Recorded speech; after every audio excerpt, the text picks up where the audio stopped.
So, ladies and gentlemen, I welcome you all to the Q2 and H1 FY23 post earnings conference call of Brand Concepts Limited. Today, from the management, we have with us Mr. Abhinav Kumar, Whole-time Director and CFO. As a disclaimer, I would like to inform all of you that this call may contain forward-looking statements, and these forward-looking statements may involve risk and uncertainties. Also, it's a reminder that this call is being recorded.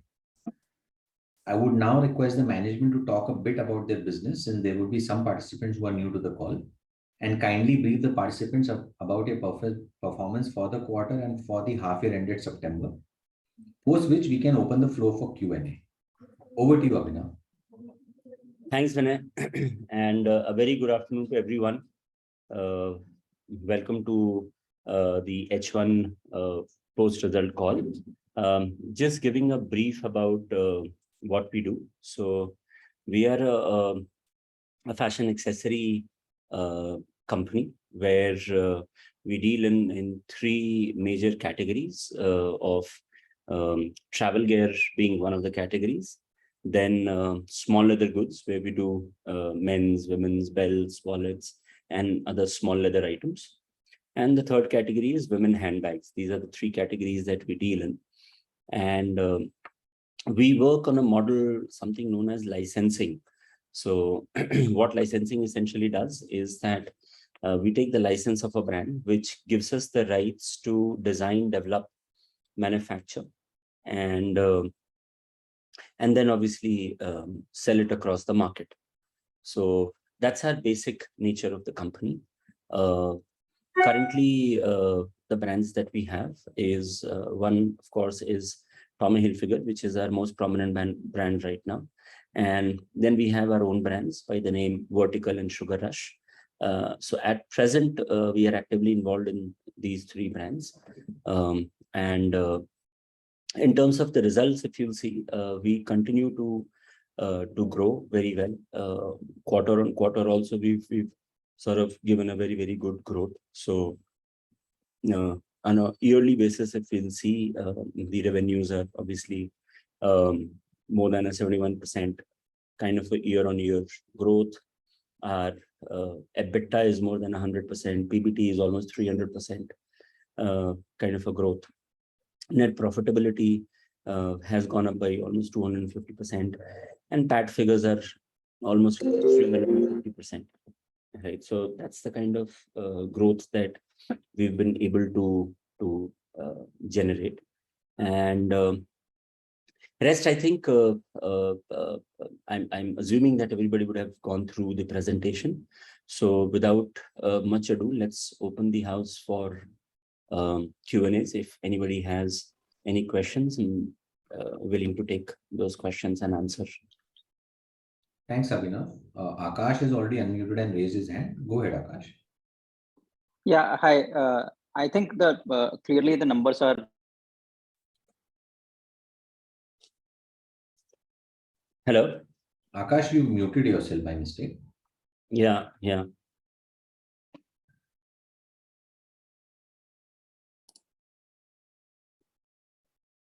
Akash, you are on mute. Yeah. Am I audible now? Yes, you are now. Please. Yeah, I'm sorry for this. Yeah. No, I'm just saying that the numbers are obviously quite encouraging. I have basically two questions. One is on working capital. Mm-hmm. If I look at your debtors and inventory days, right, they seem to be on the higher side as compared to the other players in this space, right? And part of it we understand. Obviously, the business is subscale.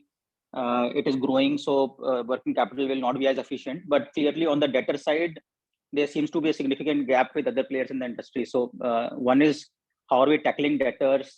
Is there some part of debtors which is very slow moving or potential issue in terms of realizations?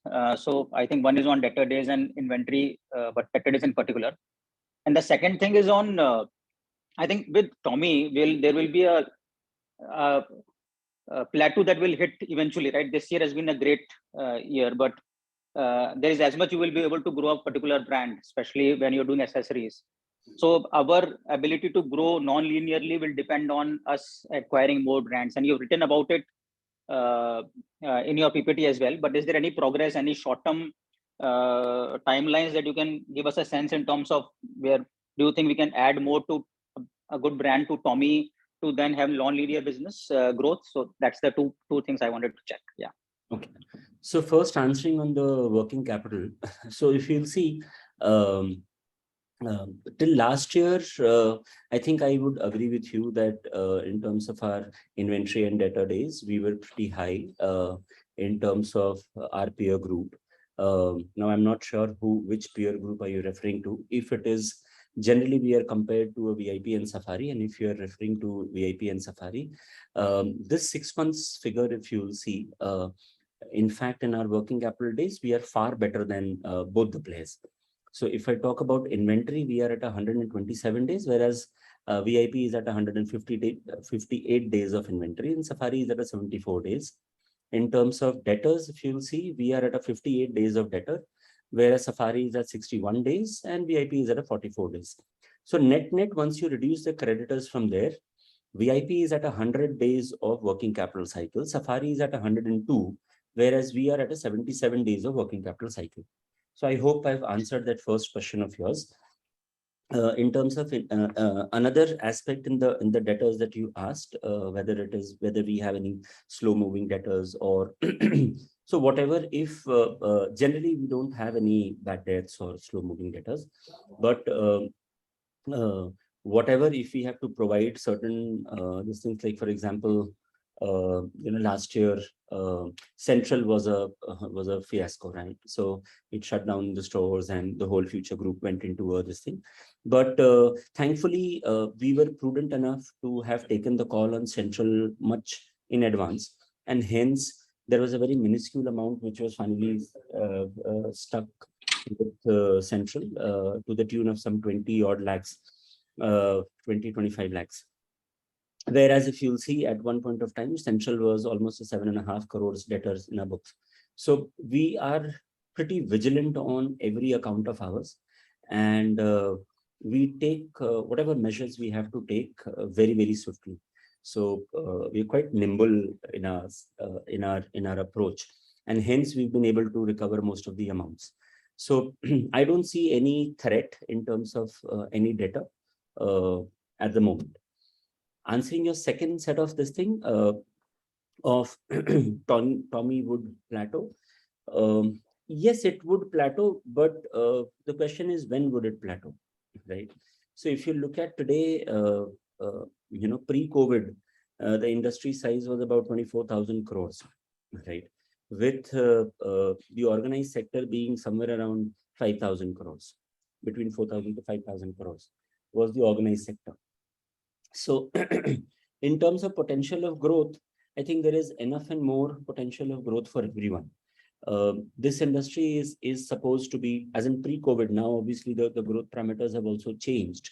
But pre-COVID also, this industry was growing at a 16-17% annualized, right? Now with a 16-17% annualized, if you'll see, the industry will more than double itself in the next 4 to 5 years. At a 5,000 crore organized market, if I continue the same growth pace, we are looking at anywhere around 9,000, 10,000 crore market. Even if with a brand like Tommy Hilfiger, we say that, all right, we'll take only 5% market share of the overall this thing. There is enough and more growth potential for us to go to a 400, 500 crore in the next 4 to 5 years only in one brand. So I don't see the dearth of growth or the opportunity of growth not being there, even if it is a single brand. However, having said that, we understand that we've already taken cognizance of the fact that once we have established ourselves as a player, once we've given a proven concept, now is the time that we add more brands to our portfolio, so that not only we fuel up, we put a fuel to the growth engine, but also we aspire to become a house of brands, right? That's the whole idea, that we become a house of brands, which de-risks also in terms of one brand being very, very heavy in your portfolio. So we are in pretty advanced stages with certain brands, and hopefully, but I think the most difficult part of our business is signing um, uh, the dotted line of a licensing contract, because any brand giving you the license, it trusts you completely, right? So that's the only portion, that's the only point where the brands are very vigilant and extremely this thing. Contract negotiations take a lot of time, because we've already decided that we're not gonna be signing any Indian brand. We at the moment we're gonna be concentrating and focusing primarily on international brands. So international contracts are a little tricky, and hence all those things take a little time, but we are in advanced stages as we speak, and hopefully very soon I should be able to give out those news. I hope I've answered both your questions, Akash. Yeah, that's very useful. Thank you so much. Thanks. I think Ankit. Yeah, Ankit, mute and ask. Yeah. Yeah, hi, I'm Abhinav. Very nice, good set of results. And I've been starting following this company very recently. So I have couple of questions on the past also and couple in the present also.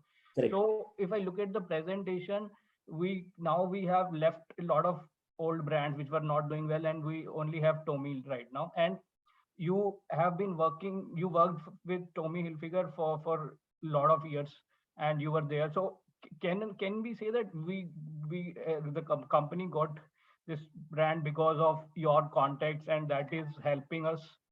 But corollary to that is we are not getting another brand. Can we say that because of you we got the contracts, and that is why now we are struggling to get more contracts?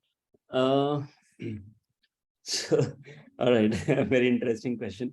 So, yes, so I used to work with Tommy, yes, for sure, and we launched a lot of brands then. In fact, so I was in the core team, which in Murjani Group, which launched a lot of brands in India. So I was instrumental in launching Calvin Klein, also FC UK, also Jimmy Choo, Bottega Veneta, Gucci, all these brands, right? But yes, my primary role and responsibility was in Tommy Hilfiger. And since I knew them very well, you can definitely say that there was a comfort that I knew the brand very well. I knew about licensing, I knew retail, and hence they trusted us on the brand. But at the same time, they also looked at the group's strength, that we had in-house manufacturing, we knew the product very well. Sourcing, product development becomes a very crucial part in licensing. So because we had that expertise also, we were able to sort of get the brand. Also, if you'll see, we started the company not with Tommy Hilfiger. We started the company with Spiker and Rocky S back then. And then I ventured into a lot of IPs. So we had a lot of licenses of Cartoon Network, Disney, all these character licensing we had. We were primarily a big player in the back to school segment. So once I had established some sort of distribution strength, product development strength, a team strength, infrastructure, once we did all of that, is only when I approached Tommy. And so while there was a comfort in approaching Tommy, but at the same time, we had the infrastructure also where they could trust us, right?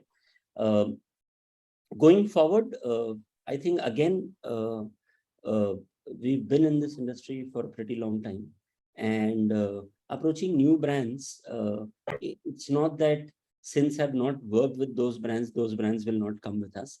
We are in fact, I can just safely say that we are in a very good zone. The kind of partnerships that are coming across to us are unprecedented. The biggest of the groups worldwide are actually interested in working with brand concepts. We have, I can proudly say this, that we have become actually the first choice for any international brand entering into India. We've actually become the first choice in our categories. So I don't see any rhyme or reason. We are in fact in the position to choose. So I get a lot of offers of a lot of brands. but we have created now a very, very stringent selection criteria for a brand that we'll take. This has, again, why such stringent criteria? Obviously, we've had our own learning curves. We've launched multiple brands in the past, and some have done well, some have not done well, some have failed, some we have given back. But all of that has given us a lot of learning curve, right? And hence now we are much more judicious in the brands that we sign. So out of the 10 proposals that I would have at present on my table, we are just considering some 2 or 3 of them. Sure, that's nice to know. And continuing on Tommy only, so the PPT is saying we have exclusive licensing agreement till 2023. So Yes. is it like December 2023 and it will be revised in 2024, and this revision is like routine in nature, or can it be a material change versus what our current contract is with them? No, so yes, the current contract is till December 2023, and hopefully we've already started the discussions on renewal of the contract. It is a routine process, as well as I wouldn't say that it will not entail certain changes. It is a routine process for any brand. After the term is over, we again present the business projections for the next 3 years, 6 years, 5 years, whatever. And there is it. You again, we Indians love to negotiate. So you again get down on the negotiation table on where I would want to reduce on certain things. They would want to get more aggressive, and so that part is there in every contract. But yes, hopefully we should be able to renew the contract. Okay, and in terms of pricing and royalty, what is the royalty amount, and is it as a percentage of sales or is it a fixed amount? Royalty is always a percentage of sales in any of our contracts. And in case of Tommy, it's a 12% royalty. Actually, it's a 10% royalty. Plus there is a 2% corporate marketing fee. It's a fixed fee which is again a percentage of the sales. So hence we calculate it at 12%. And then it is backed up by whatever numbers that we would have given in the past. Basis those numbers, there is a there is a minimum guaranteed sales that you commit, that okay, we would be doing this much of sales. Thankfully for us, we are currently at a far higher sales than what we would have committed in our contracts. Okay, and this royalty 10 to 12% amount, how is this compared to other Tommy contracts? As in, Tommy has contract with Arvind Mills for apparel, watches, they are in Titan. So how is that? Similar. Yeah. Okay, nice to know that. And sir, in the PPT on page number 9, we have quite a few names which we are in discussion stage. So are we in discussion with all of these brands in terms of we have Fila, Vans, CK and all this? That's actually just to give you an understanding of where we are in our this thing, as in what is our thought process. So if you will look at all these brands, it doesn't say that we are in discussions with all these brands, but what it says is that we are a fashion based player, right? So we will never approach a category player. So for example, we will never approach a luggage brand for that matter. Why will they give us a license? And we are not interested in becoming distributors of various brands. So our entire business model or our philosophy is that if we are bringing fashion to this entire sector, right, to this entire segment, to this entire product category, which currently is non-existing, right?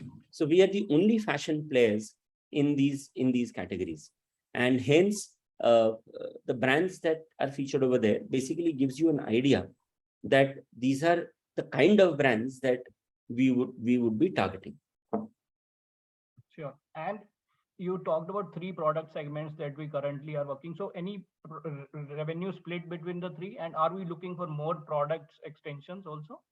As of now, in terms of product extension, we're not looking at too many different product extensions. We would still continue to sort of do some experimentation here and there in a small way, where I'm not betting my shirt on it. So the idea is that we keep experimenting, but I don't like to bet my shirt on an experiment, right? So while we might try, say, socks or something of that sort, but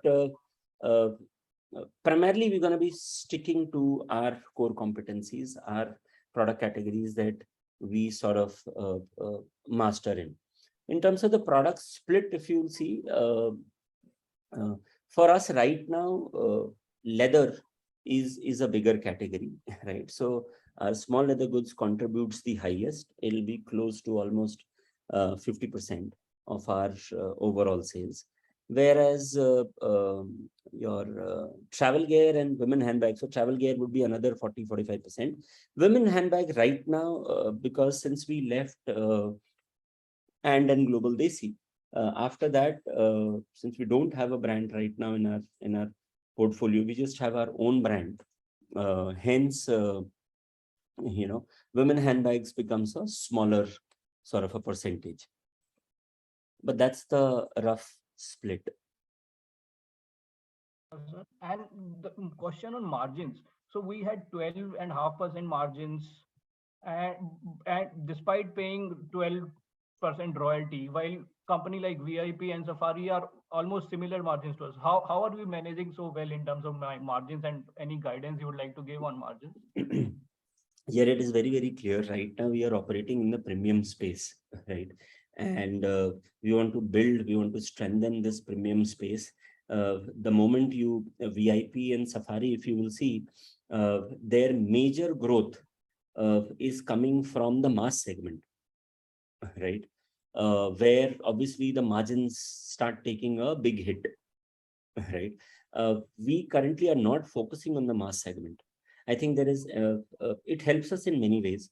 We are insulated a lot from inflation, because a premium customer, for him, 8-10% of inflation doesn't pinches him so hard, right? He will still continue to travel. He'll still continue to go out, right? So he will still continue to indulge into fashion and premium products, luxury products for that matter. If you'll see, the luxury industry in India is growing by leaps and bounds, right? So hence, obviously, our margins are better. We are a little better insulated also. So the brand is such that we are able to command that premium, and hence we're making, in terms of our gross margins, we make much better money than these guys. So as you're saying, we will, once we go to 400-500 crore types run rate, so we expect margins to even improve from here, or it should stay here only? See, it will also depend on the new brands that we are getting in. Okay, so the new brands, if you're getting in, a couple of them are not in the premium space. So I'll tell you the market segmentation. So how we segment the market is, one is a commodity. After commodity, it is a mass brand, right? Commodity is your unbranded. Then you have a mass brand. Then you have a mass premium. Then you have a premium. Then you have a bridge to luxury, and then you have a luxury. That's the market segmentation, right? We are currently in the premium space, right? At best, we will go down to a mass premium. We are not looking at the mass space right now. Okay. So we'll go down to a mass premium. But even if you go down to a mass premium, there might be certain hit in terms of, margins that you would be taking. So, but then the volume and value growth should be pretty significant.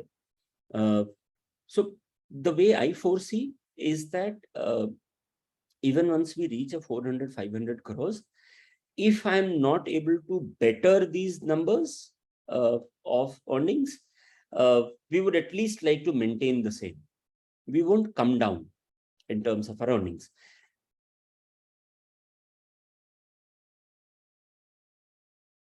Sir, and my next question is on seasonality. How is business seasonality in terms of, if we have a sale of say 100, how is it split between the 4 quarters? See, all seasons, obviously, seasonality plays an important role. In fact, if you see, VIP has actually from Q2, from Q1, it has degrown by 13%, right? Yes, sir. And we have grown quite well. And we have still grown by what, 42%, right? So, uh, so while there is seasonality, but I believe that right now we are very, very under penetrated. VIP would be at 10,000 point of sales, 8,000 to 10,000 point of sales. I'll be at what, some 800 point of sales. So uh, our the penetration in itself is so much that I keep telling my team also that, for us, it doesn't make a difference of seasonality. Once we hit 250, 300 crore, then probably the seasonalities and all will start this thing. But right now, I would love to grow quarter on quarter, every quarter. For the coming few quarters, we expect to grow quarter. That's what my aim is. That's what our internal targets are. We want to grow quarter on quarter because there is so much more to sort of penetrate. Once you right now the market itself is so huge where we are not present. So we want to explore those markets. So the company has just started its South distribution. South was almost like a virgin territory for us. We don't have any stores in South. We were not present even in distribution in South. We've just opened South, right? So South as a whole territory for us is right now almost vacant. So the growth is going to come from all of these factors. Plus, then you add more brands.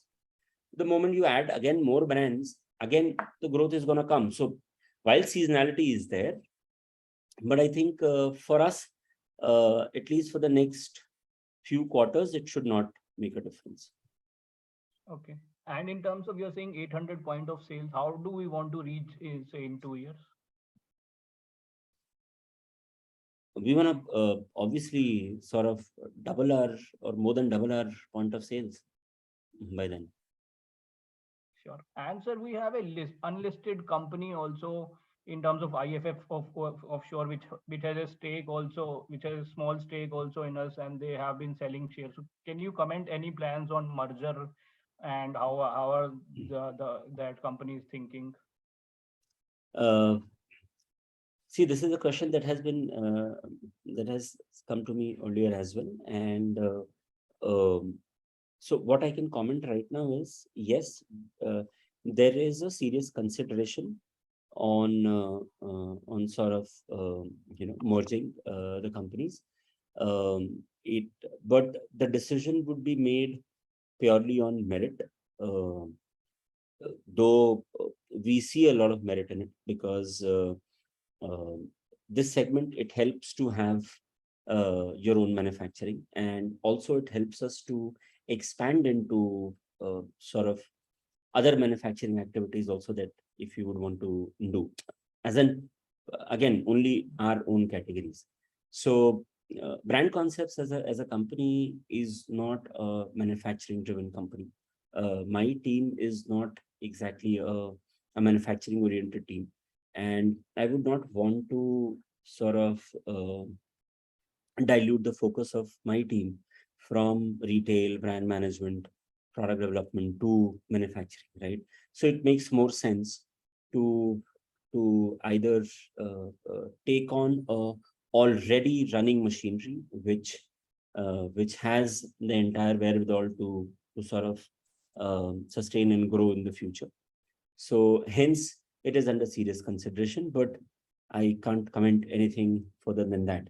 In terms of IFF Overseas shares being sold, yes, we in fact I had informed as many investors that I could have, that we would be sort of selling those shares because during COVID there were certain losses which were there in that company and certain debt situation which was there in the company, and to reduce all of that and realize and put some more money in the working capital of that company, so that because we're seeing our order books full for the next 8 months.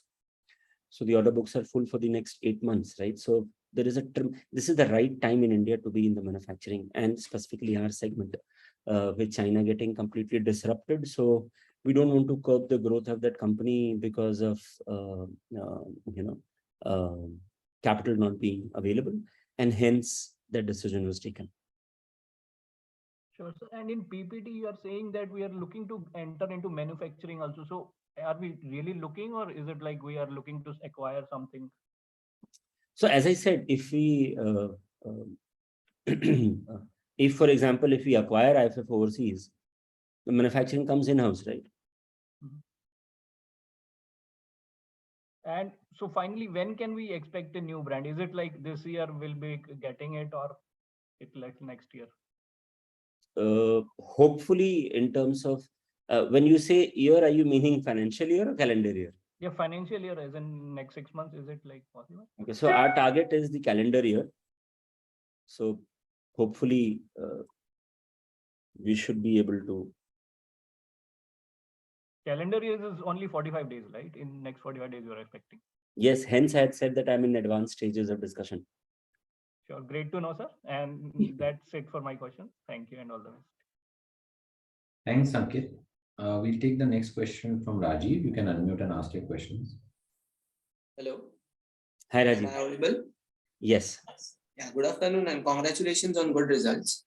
Thank you, Rajiv. My first question, at current run rate, is it safe to assume that we can double up our revenue in second half of financial year 23? And where do you see it going in next 3 years? See, in terms of revenues, we are already at a run rate of almost 125, 130 crores. No, sorry, we are already at a run rate of around 150 crores. If everything goes well, yes, I would love to double from last year, but we still see that typically our H2 has always been better than an H1. So overall market sentiment, retail sentiment, if you will see, is going pretty strong. So until unless there is a macroeconomic condition or a deterrent which is not in our hands, I don't see any rhyme or reason why we can't do those numbers, right? So that's the outlook for this year for sure. And in the next 3 years or 4 years, if you ask me, I don't see any rhyme or reason why can't we keep growing at a 30-35% CAGR every year. So that's the growth that we are targeting. And I've always believed in delivering more than I have committed. Okay. What will be the key drivers for this growth? Again, as I said in my last question also, we have a lot of drivers. Market is under-penetrated. That becomes one driver. So expansion, business development becomes one driver. We are just, 27, 28 stores in the country. VIP is more than 400. Safari is more than 400. All these players are, humongous store base. EBOs I'm talking about. We are only 27. So we aim that by 25, 26 will be 100 store count. So a lot of growth, whether it is distribution, whether it is EBOs, whether it is e-commerce. So very, very happy to share with all our shareholders is that we got awarded as the best brand in Myntra for our categories. For travel and leather accessories category, we received the best brand award just last Friday, beating all the biggies, right? So beating all the traditional brands, more than 150 brands in our category, including your VIP and Safari and Samsonite and all these brands. So we've beaten them and become the #1 brand. And Myntra is very, very prestigious for us because it's the biggest fashion portal in the country today, right? So online continues to grow at a very, very good pace. We have been able to, in fact, if you will see the contribution of online in this H1 actually has gone down, right? Agar main previous se compare karunga, so from 55% or something sort of a contribution. Now we've come to a 51%, which essentially means that, our offline is growing higher than our online. So in terms of market penetration, reach, growth, there is no dearth of growth over there. Number one. Number two driver is going to be the brands that we sign. So, and once we have certain brands in the mass premium space, that should really add to very good numbers, because today, if you will see, we are actually at quite a premium to our next sort of competitor. So as against a VIP or a American Tourister, if I talk about these two brands from our travel gear perspective, if I talk about, we are almost at a 40% high. So you can get a cabin of an American Tourister or a VIP at 4,000, 5,000 rupees, 5,000 odd. You get a cabin suitcase. Or if you want to buy a backpack, you'll get it for what, 1,100, 1,200, 1,300, 1,500 kind of a price point. Whereas if you have to buy a Tommy backpack, it will cost you about 2,500 to 3,000, going up to 8,000, 10,000. And if you have to buy a Tommy luggage, our average starting price point is about 7,000 to 8,000. So it's a good 40%, 50% kind of a jump, right?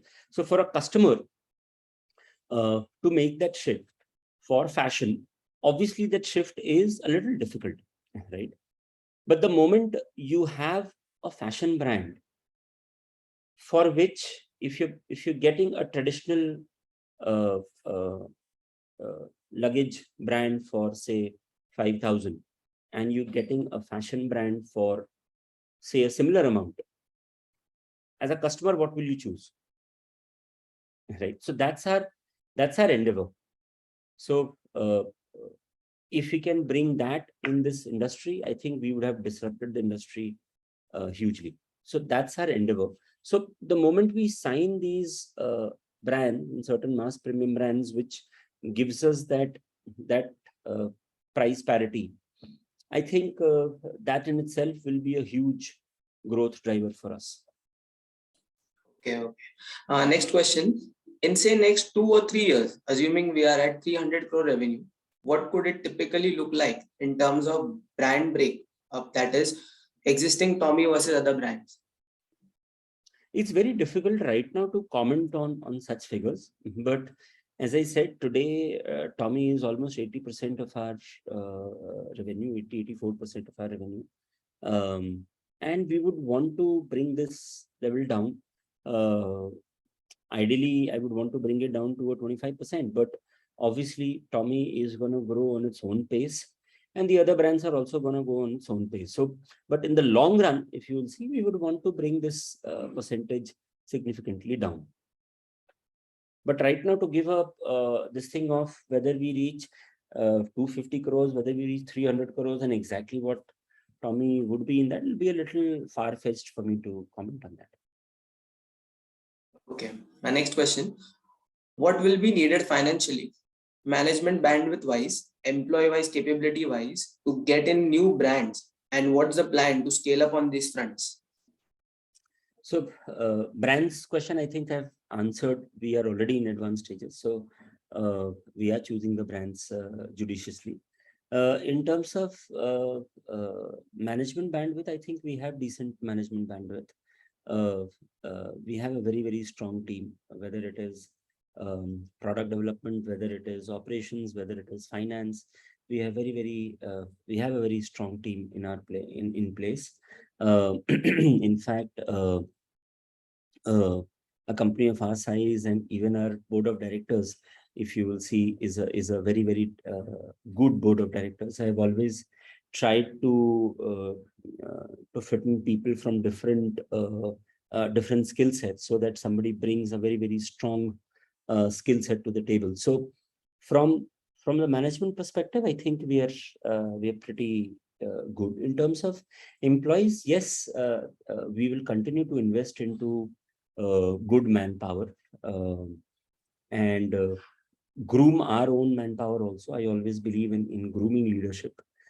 So that ways we are pretty sorted. In terms of Capital, yes, whenever we sign these brands, and if you're looking at growth, capital would be required. And for that, we'll not shy away from raising capital from the market. And at that point of time, we'll take a judicious call whether a very healthy mix of equity as well as debt, so that our earnings are still good. Okay. What will medium term to long term margins profit profile at EBITDA and PAT level consider new brands may not fire profitability in the initial year? We shall still, as I said, that considering all these factors of whether the new brands will initially not give us too much of profit, but your current brand will start delivering a little better because of economies of scale. But again, you'll have to invest into manpower. So, as you know, it's a very complex what is how do I put it? It's a very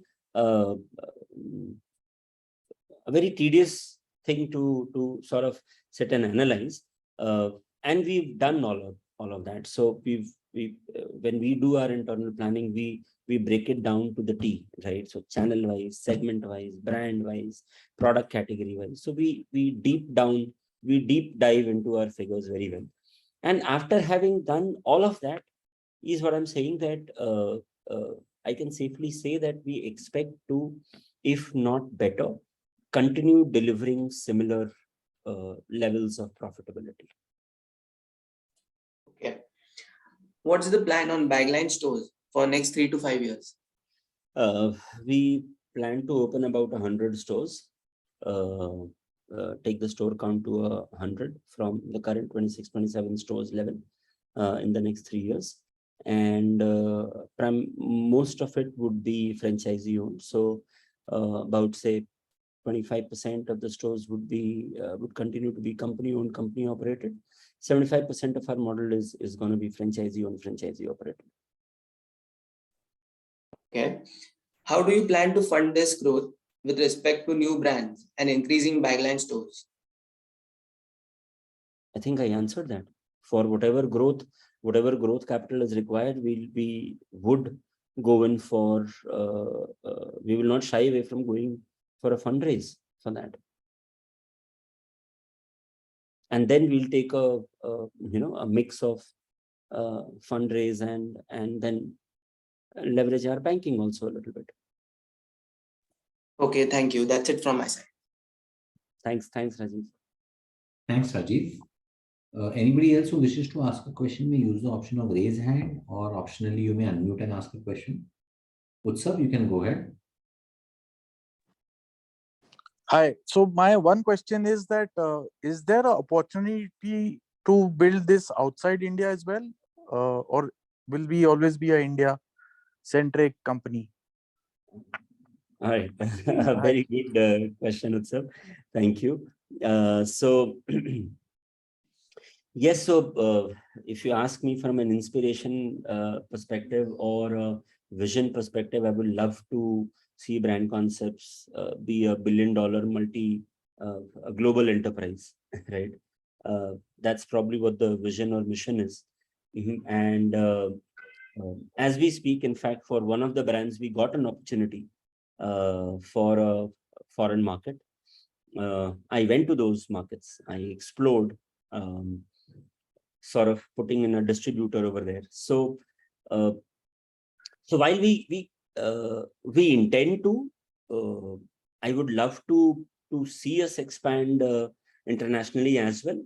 But I also at the same time feel that India in itself right now has so much of opportunity that I just fear that I should not get, or my team should not get diluted in terms of their focus. So it's it's an interesting space that we are in. I can't say yes that we are going ahead internationally. And I can't say no also right now. So it's still in that contemplation stage, but open to the idea for sure. In the long run, 100%. In the short run, we're still evaluating. So just as a matter of knowledge, which are the markets which are good markets to be in for the categories that we operate in? Yeah, one of the biggest markets or one of the best markets for us, if I start international operations, I think will be Middle East. Okay. Right? The entire Middle East market, Saudi is coming up brilliant. I think Saudi would drive the it's the right time to invest in Saudi Arabia. Let me put it in that way. They will drive the sort of consumption and the growth. I wouldn't say globally, but they will make a significant impact in the global growth. It's that strong a market. Right? And these brands are not present there. The ones that we are already having, for our categories, they're not. For our category, they're present in very, very small, minuscule capsules here and there. There's no place they're doing this. See, we are a very, very similar nature company, like how a Reliance Brands is, right? Though I'm always compared to a VIP and a Safari, but I love to compare myself to either an Arvind or a Madura or a Reliance, right? Or a Titan for that matter. Titan is a perfect example for us. I think Jubilant Food is a good example for you as well. Page Industries, Jubilant Food, all these are very, very good examples for us. So if you look at Titan today, Titan has its own brand also. Obviously, they started with their own brand, they built their own brand, but Titan, not a lot of people know this, but Titan has multiple licensees, right? Multiple licenses. They are present with their own retail, they're present in others' retails also. So they're present in shoppers also, they're in distribution also, they have their own stores also, various formats of their stores. Similarly, if you look at Reliance Brands, again, Reliance, I think, the management of Reliance or the owners of Reliance, they are, I think, one of the most smartest businessmen of the country, right? Talking about them, and they investing into so many brands, acquiring so many brands, bringing them to India, it speaks volumes of where the retail industry, the fashion industry is going to go, right? He's obviously looking at, they know the future of retail.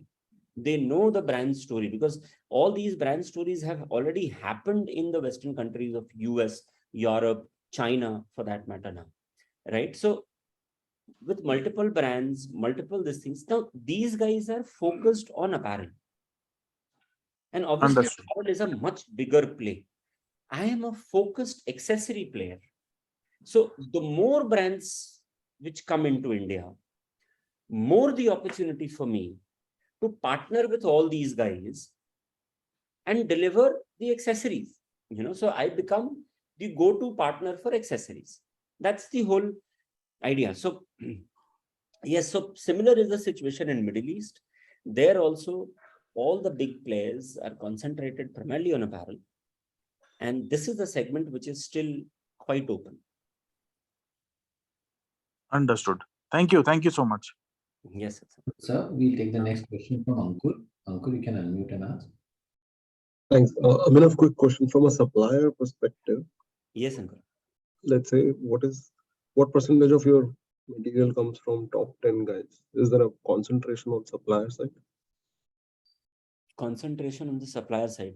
Yeah. No, actually not. In fact, till pre-COVID, if you ask me, we were quite heavily dependent on China for one of our categories. Actually, we have always been, so our India was always higher than China, because a lot of categories, the leather category was all from India, right? And hence, but the travel gear was obviously from China. And now, thankfully, we've been able to, in fact, pre-COVID itself, we started working, or we started sort of developing certain Indian factories where, the kind of products that we needed, the kind of quality that we needed. So we started working very, very closely with them. And thankfully, we've been able to sort of develop a couple of vendors here, even for our hard luggage and soft luggage in India, right? So, and we are pretty diverse in terms of our supplier base. But yes, at the same time, it's not that we like to work with too many companies. We work with good suppliers, but every category will have at least 3 to 4 good suppliers. So we try and divide the orders. So no factory gets more than say 25%, 30% of that category is total order. So is there a risk that once these guys realize that when you guys have grown to a certain level, then they start charging you more? That's, I mean, on a private side, we were talking to another brand, smaller scale, but their suppliers were kind of squeezing them because there was a reliance on one guy who was doing 25-30%. So just trying to understand that part. No. Okay, that's it. No, in fact, the more we grow, we give a lot of business to our suppliers. And in fact, now we are actually in the process where we speaking to all our suppliers that we would be having dedicated facilities inside there, this thing, right? So number of machines dedicated to us, the costings are open costings. So the suppliers understand that, you know, we can't squeeze each other. We have to grow together. It's an ecosystem. And when you're doing these dedicated lines, are you offering them a minimum business, just like you're offering a minimum guarantee to brands? Sorry, a minimum? So is there some sort of a minimum offtake guarantee given to suppliers? Yes, every supplier will have a MOQ, right? So if you want to produce, so for example, if you want to produce this as an item, right? It will come with a minimum order quantity. But thankfully, we are past that phase long back. Understood. Second, on the new brand, let's say you sign it on 31st December, it will take what, 6 to 12 months to get first product out? Yes, at least 6 months. And that's where you will need money for designing and whatever, right? I'm assuming whenever you need to raise some money, if at all you need to. Yes. So if I go back when you're saying 300 CR top line in 3 years, till F24 end, let's assume the new brand will add very limited growth. So it's still single brand driving for next, what, 15 odd months? Yeah, no, I would say that, see, whatever initial phase, yes, you're right that once we sign a brand, the first year is obviously always a small year because initial 6-7 months is gone in product development and all that, right? So, but post that, once you launch and you've seen one season, after that you really start scaling up. So, I would say first year, of course, you're absolutely right. But the next 2 years, there'll be a significant So if I just extrapolate, start coming. Out of 150 annual run rate today, 80% is this brand, which is 120 CR, right? Let's grow it by 30%, so you'll be at 150, 160 with one brand in 4 years of operational years. Extrapolated to second brand, so these two alone should take you to 320 something by F26, assuming the next brand is as big. So just trying to understand, is 300 more conservative? Sir वो क्या होता है, जैसे ही Excel sheet पे numbers plot करने बैठते हैं हम भी, तो वो कभी कभी नंबर देख के घबराहट भी हो जाती है, करे ये कहाँ पहुंच गया. That's okay. So just last bit, e-commerce and offline का EBITDA margins बता सकते हैं? And e-commerce offline में post rent, what is EBITDA margin? And sir आप ये बोल सकते हैं कि e-commerce for sure is contributes better in terms of the bottom line, but actually more than EBITDA, we track something known as contribution. Okay. So what we mean by contribution essentially is that after your margins, after all your direct expenses of that particular channel, after all your direct expenses of that particular channel, and having paid your royalties and everything, whatever left is your contribution. So उसके बाद फिर central office expenses आते हैं, all your and then you drive down to your EBITDA after the central office expenses. So in terms of contribution margin, I can tell you that e-commerce would be contributing probably 2 or 3%, 2 to 4% more in terms of the contribution. Got it. Okay. Then the last piece is you're doing a lot of online sales. Does, let's say, an Amazon or a Flipkart share with you that where are they selling, and then you can go and set up a store there? Yeah, actually, what we've started doing is, if you'll see, we started our marketplace operations last year. And when I say marketplace, what we do is we are the sellers on Myntra, we are the seller on Flipkart, we are the seller on. So we are selling, billing directly to the end consumer, right? Understood. Which gives us a lot of insight on exactly what we're doing, where we are going, and all of that. And thankfully, now of my entire online sales, my marketplace sales have started contributing to more than 20% of the sales. Okay. Right.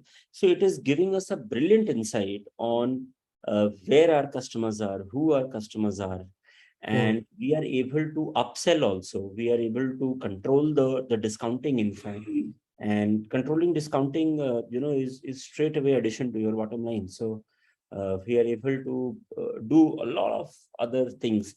It also then will start helping us in once we decide to start sort of building and scaling our own bagline.com. All these insights, all these learning curves will start coming in very, very handy. So there's some sort of analytics going on, and then basically helping you sell more, correct? Yes. Okay. Yes. Got it. Okay. Thanks, Sudan. All the best. Thanks, Ankur. Sankur, we'll take the next question from Ashwin Reddy. Yeah, hi. Thank you for the opportunity. It's great to see the numbers going. So my first question is is again on Tommy. So in general, how long are these agreements for? Say when in case you signed again in 23, so how long will it be there for? Generally, the agreements are for 5-year kind of a period with most of the brands. If you see, the Tommy agreement also was for 5-year renewal, right? Okay. So, yeah. So we again pitching for the next 5 years. So in the last renewal, say in case we assume that it happened in 2018, for example. Yeah. So what were the key numbers that you had in mind, and are we tracking above or below that? So what are the numbers you had planned when you signed the Tommy in 2018? So the numbers that you achieved. Yeah, we are far ahead than that. So whatever I had committed to, for example, till 2026, we've sort of done in this year. Okay, great. Okay, it's great to know that. And in these agreements, do you have any clauses saying that they cannot go and tie up with, say, with the VIP or Safari in case they want to do like what Titan did, right? In case they want to have in case they decide to have a house of brand strategy and they want to ramp up that presence, is there anything stopping them from tying up with VIP or with the Safari at a certain scale? Till the time my agreement is in force and I have delivering on the numbers, I'm giving them their royalty on time, I'm giving them the reports on time. If I'm not breaching the agreement in any ways, they can't cancel me, as in no licensor can cancel the contract until there is a breach in the contract, right? So till the time after the period, say for example, like in 23, is there 23 they can definitely evaluate and they can sort of think of either going to a VIP or a Samsonite or a Safari or whatsoever. For that, two things need to happen. One is VIP, if you'll see, is already a house of brands. Samsonite is already a house of brands. Safari is already a house of brands, right? And these guys are not into fashion. They are a category play, right? Right. So it's very, very unlikely for them to look out for a license. They generally, they acquire rights of, they buy a brand. So when VIP wanted to move into a premium space, they bought Carlton. Right. Right. Uh, Right. they're not So, but into so far, the reason I'm asking this is this actually. So the reason is so far, like because of the changing trends, right now, if in case luggage is being seen as a fashion category, will they be attracted to this category, and will they come? Will they come in? That's the only thing I have, especially because Tommy is so important for us and it is quite big. I'm just coming from that point of view. So how do we kind of protect that in Yeah, case? so as I said, there'll be two aspects here. One, the company wanting to take the brand, and the second would be, see, Tommy worldwide is a $10 billion brand, Right. right? Do you think a sales of 100, 200, 300 crores even matter to them? Right. Right. Doesn't. Right. What matters more to them Right. is how is their brand being treated? How is the brand being protected? Right. Are you overexposing the brand? Are you selling it at every nooks and corner of the city, of the town? Are you discounting it too much? So Right. Right. a lot of weightage is given to the franchisee partner, whether the franchisee partner understands whether he's a mass player or whether he understands how to take care of a fashion brand. So from that perspective, Correct. I would not be worried right now of the brand going to either of these players, even if they are willing to take it. Got it. Got it. Got it. Fair point. And then just continuing on this, so, because Tommy has been with us from 2011, I understand, right? 2010, 11, that time is when he signed up with Tommy first. So Right. in the last couple of years, I mean, has there anything changed in the way you guys operate Tommy, or any key changes that you want to highlight with your strategy, operations, or anything with respect to Tommy? Yes, actually, so you know, we've had our own share of learning, Ashwin, and I'll be absolutely transparent and open to accept it also that we've made mistakes. We had there was a point of time when the more I grew, the more. So while we were profitable, but from a cash flow perspective, if I see, cash flow from operations was always negative. So pre-COVID itself, we started doing a few things where, just a second, black coffee. So pre-COVID itself, we started making certain changes in our business operation, in our model, where we started becoming a little more agile in terms of our churning of the collections, in terms of our. So, for example, we experimented with a master distributor concept, where Okay. we started having a regional stockist. So the stock is then maintained by that regional guy, the regional stockist, and we collect the money up front, right? So while I might have had to shell out margins over there, but what it has done to us is that it has helped us hugely improve the cash flows of the company. And hence, for the past 1.5, 2 years, if you'll see, even during the COVID period, we were hugely cash positive. So, and the moment you start generating much better cash flows, you start seeing the results in your operations. So, we very, very prudent about that. I wouldn't say that I was prudent on it from once we started. Obviously, जब आप start करते हो एक scale तक जब तक नहीं आते हो, Right. you need to spread yourself. And then for most of the companies, this economy of scale in retail, it is said that you hit this kind of economy of scale at 150, 200 crores. Thankfully for us, we've always beaten that market trend. We started becoming cash flow positive right from our 70 or 80 odd crores of turnover. So 80, 86 crores of turnover, we were cash flow positive. So for the past 2 years, we've been very well cash flow positive. And thanks to all the efforts of the entire team, which has sort of made this possible. Got it. Understood. And again,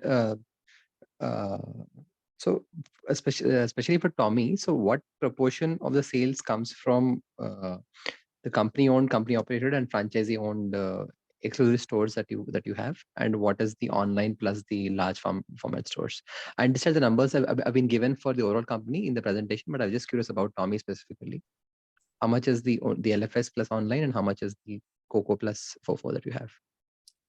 So the Coco Fofo, which is our own stores, if I talk about, which is Bagline, is what we're talking about, right?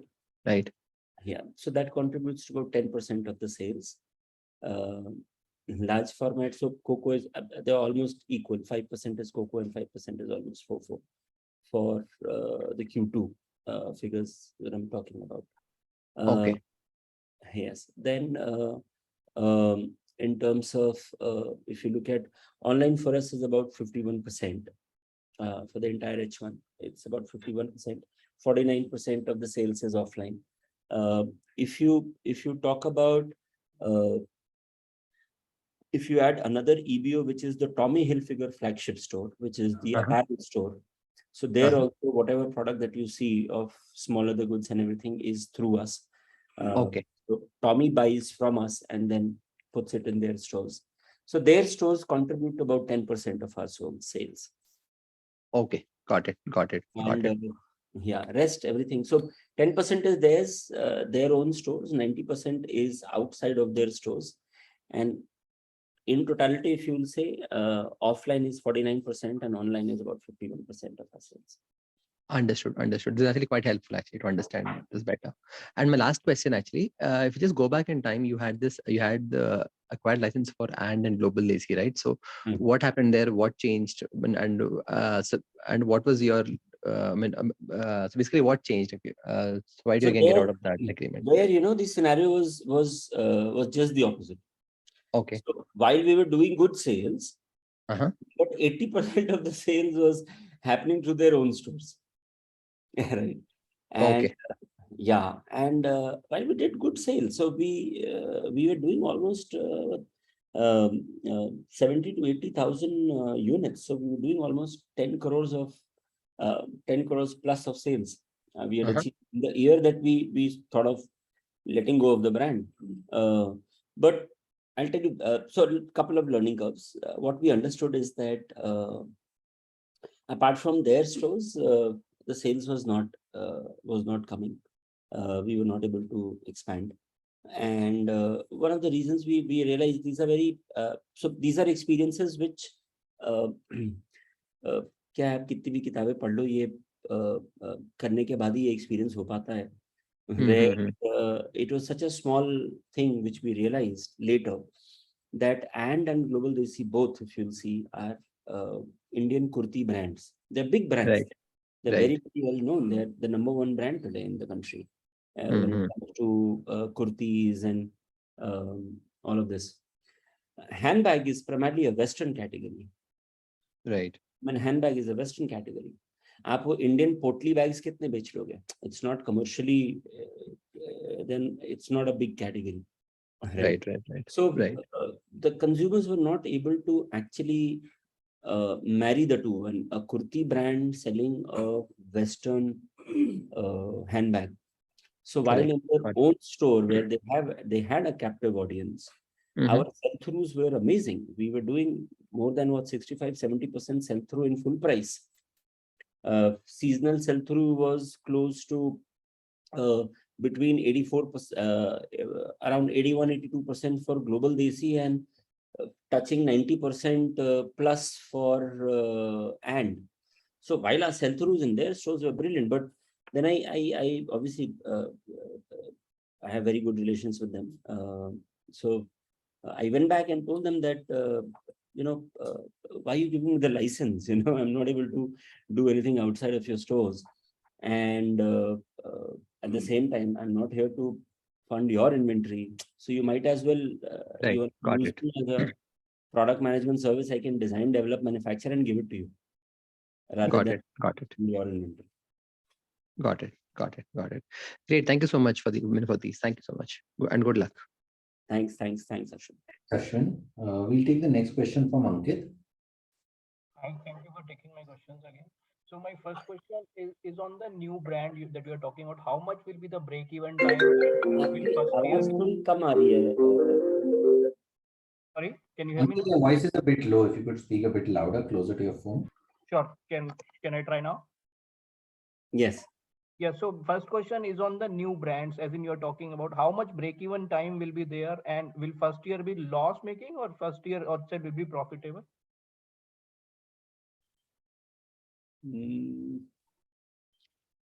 I don't think we'll be making a loss in the first year.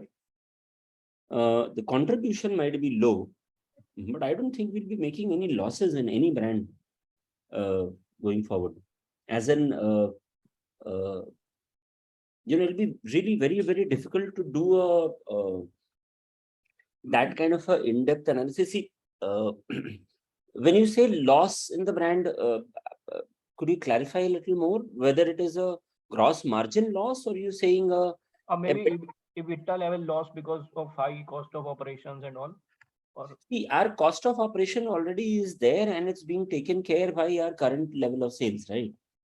So every new brand will not mean that I will put the entire machinery again.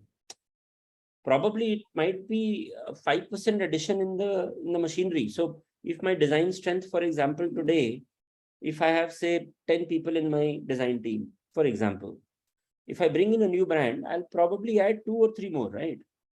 I will not put an entire 10-member team. So incremental cost of doing that business is not going to be so high. So no brand will give me a direct loss in terms of EBITDA. Yes, if the brand fails, and if we have produced say 10,000 pieces, and the brand has failed, it is not doing well, it has gone to the dogs. And then I have to sell those 10,000 pieces at a discount or a throwaway price just to liquidate the inventory. That could be a potential loss that we'll be looking at. And that's where the whole discretion of signing the right brand comes into picture. So if we sign the right brand, I don't think we'll make any losses from year one.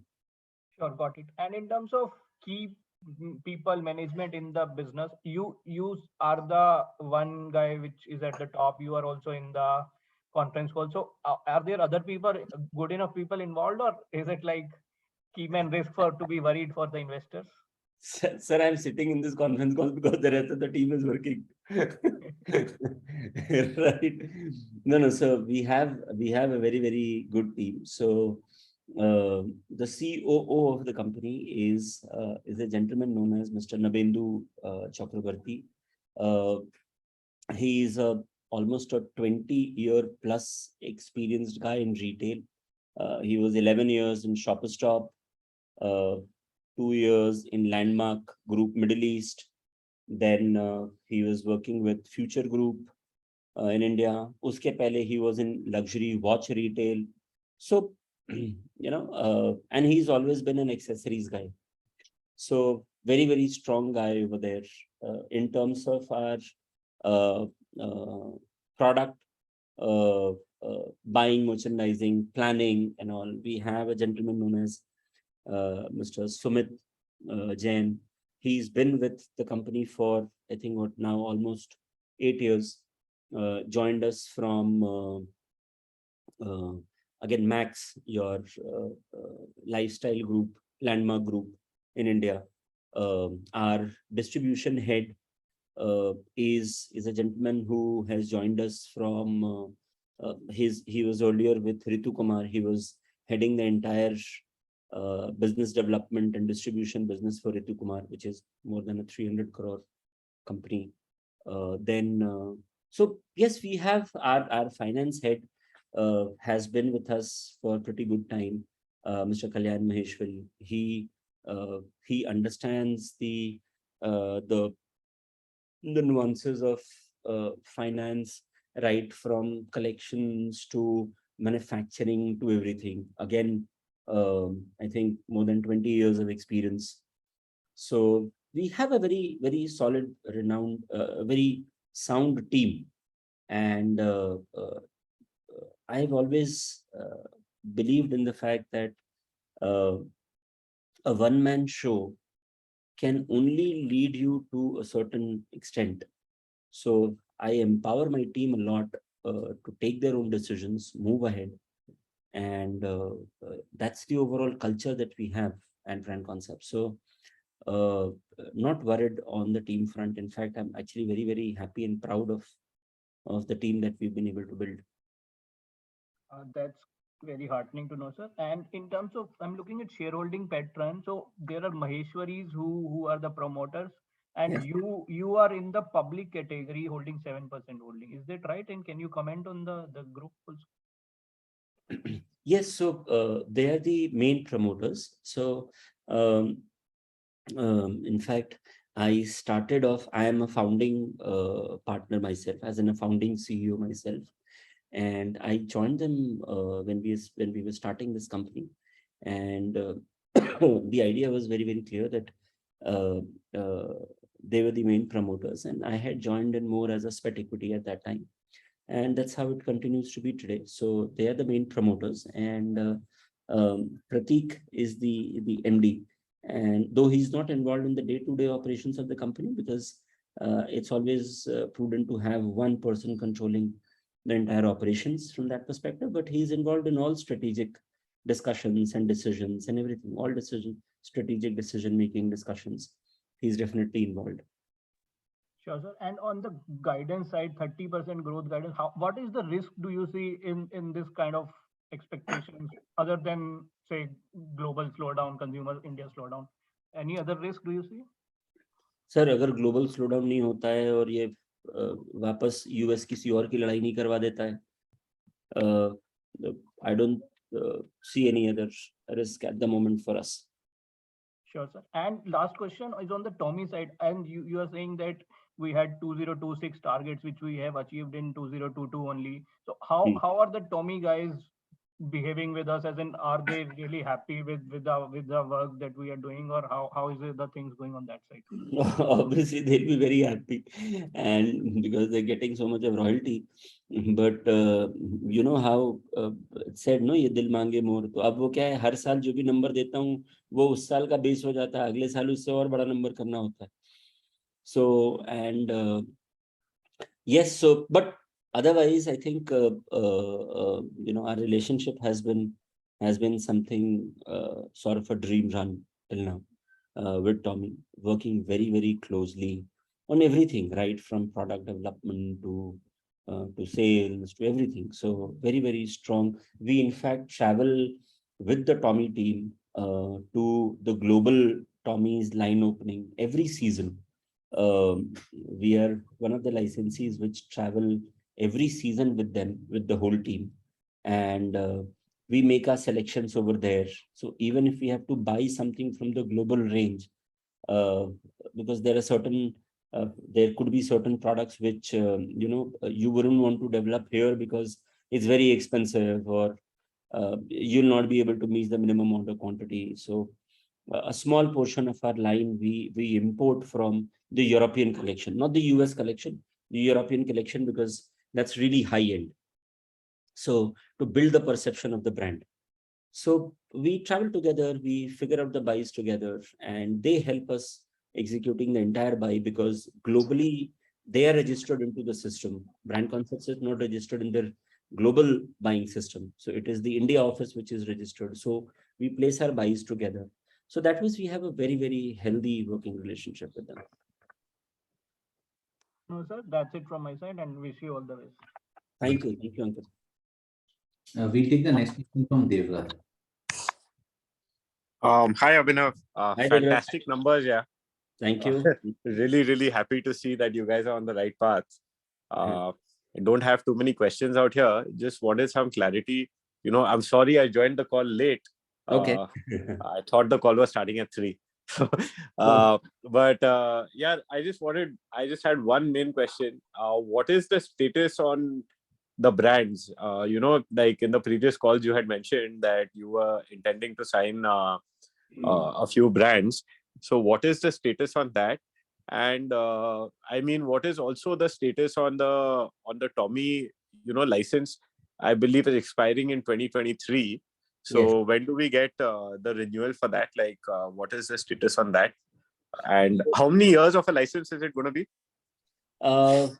See, how many we are pitching obviously for 5 years, but there is an internal block also over there. Hence, I'll not be able to comment exactly on how many years we'll be getting. I have my meeting scheduled with them towards the end of this month or beginning of December. We are already, actually what had happened is that we had submitted them certain numbers in 2021-22 itself. And now we are having to revise those numbers because the numbers that I had submitted till 2025-26, we've achieved that in 22 itself. So the base has changed. So they've asked us to resend the numbers, the new projections. So as we speak, we're preparing that and sending it to them. Now, how the arrangement, Devrat, is that, so Tommy Europe gives the license to Tommy India. And then Tommy India gives the license to its various licensees, right? So what we were informed was that Tommy Europe had renewed Tommy India's license in 2021 when we had also submitted our numbers, and they had renewed it till 26.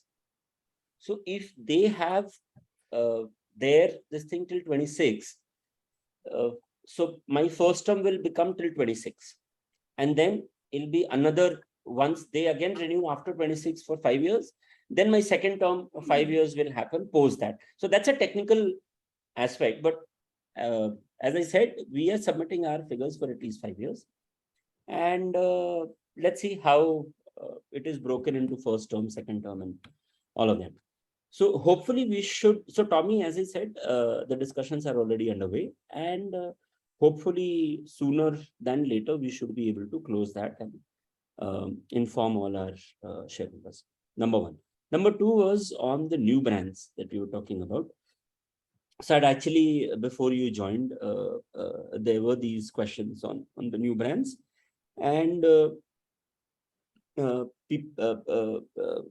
we should be able to do it in this year. And when I say this year, this calendar year.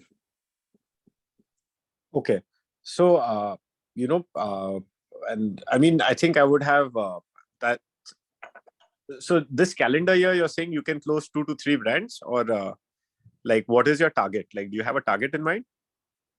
2 at least, a heavyweight and a lightweight. Okay. So a heavyweight for us is, so I think I've explained this in a couple of my earlier calls also, but I'll just reiterate myself. Yeah, you said a heavyweight was something like a Tommy, and a lightweight was a cheaper brand, right? Like Yes, something like maybe an Abercrombie or something. I mean, that's the only thing that came to my mind right now, but I don't know why. But yeah, would it be something like that?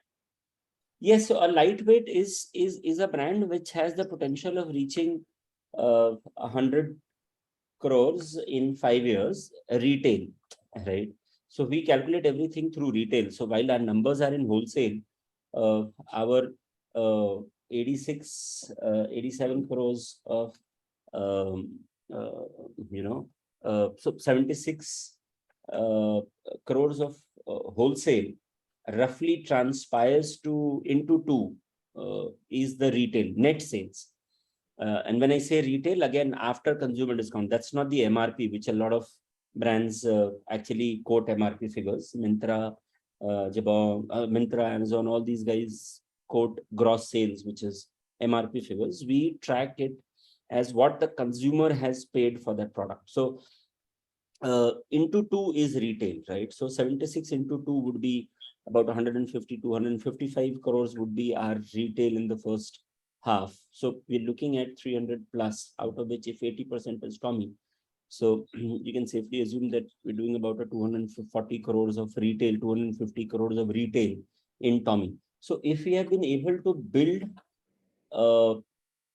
barring those 1.5, 2 years of COVID, if I take off that, we've been able to build in 8.5 years, we've been able to build from scratch, zero, to a 250 crore retail kind of a brand, right? In this segment. If a brand has, Now, next brand, I will obviously not take another 8 years to build a 250 crores, right? I should be able to do that in 4 to 5 crore, 4 to 5 years. If I'm able to do that, but the brand needs to have that potential to reach a 200 plus kind of a number. So any brand which we see that in the next 4 to 5 years can cross a 200 crore retail, which means 100 crore at wholesale, we term it as a heavyweight. If a brand has the potential of reaching 100 plus in retail, which is 50 in wholesale, in the next 4 or 5 years, we term it as a lightweight. And any brand which does not have a potential of even reaching 100 crores, we are not interested to waste our time on that brand. So that's how the segregation is. So I should be able to close one heavyweight and one lightweight in the near future. These are the two brands that we are in very strong discussions with. So hopefully we should be able to close both the brands. Okay. So sorry, one last question. I mean, you said that we've hit our 2025 targets for Tommy already. Now, do we have any room for renegotiation when it comes to royalties? Both of us have, no, they also have that once they right. So hence they have asked me to revise the numbers. You've given very conservative numbers, revise and send again. So yes, so we again going back on the drawing board. We're giving them a much higher. No, but I mean, what I would like to ask is, can we be hopeful of some kind of a royalty reduction, or do you think, what is your sense on this? Do you think it's going to be status quo where we are today, or do you think we have some room for a reduction in that? Because that just straight up adds to our margins. So, but see, reducing is I don't see that as a possibility. Right.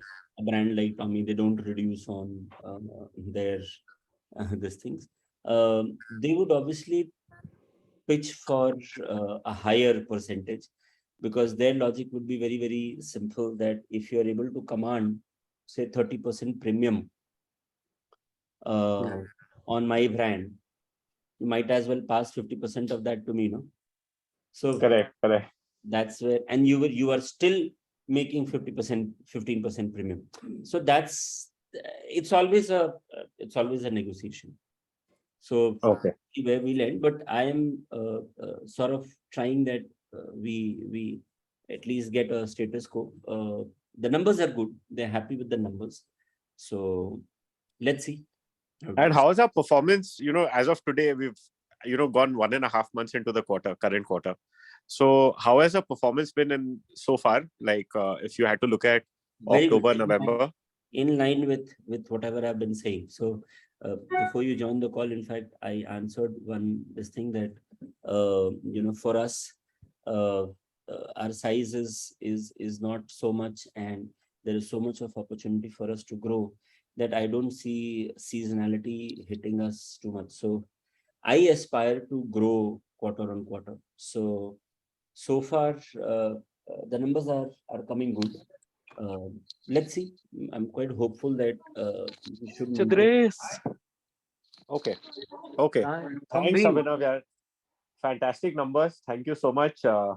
And hope we continue to, do what we have done so far. Very, very hopeful out here.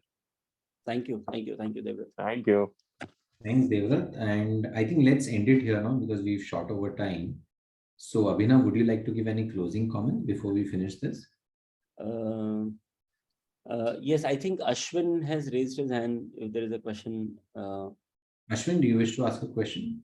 Yeah, hi. Thank you for the follow-up. So again, on Tommy, just wanted to get some clarity. So in terms of the design part of the luggage that we sell, and how much of the designs that we sell are designed by you or exclusively for India versus them being a part of the global catalog for Tommy? 100%. All designed by us. All product categories, they're 100% designed by us. And the manufacturing part of these also is completely by you only. Manufacturing. Thank you so much. Thanks, Ashwin. So All right. thank you everyone for participating on this call. And I would like to thank the management of Brand Concepts, Abhinav, for giving his valuable time. Thank you. If Thank you you everyone need for to get showing in your touch faith. with us. Yes. So I'll just conclude by saying that thanks everyone for showing your faith uh, in me, in Brand Concepts as a company, in our business model, and I hope to always deliver more than I commit, and that's it. I think we are in a good space right now, and would love to continue the momentum. So thanks guys. Thanks, Abhinav, and thank you all participants for joining on this call. That All brings right. us to the end of this call. Thank you.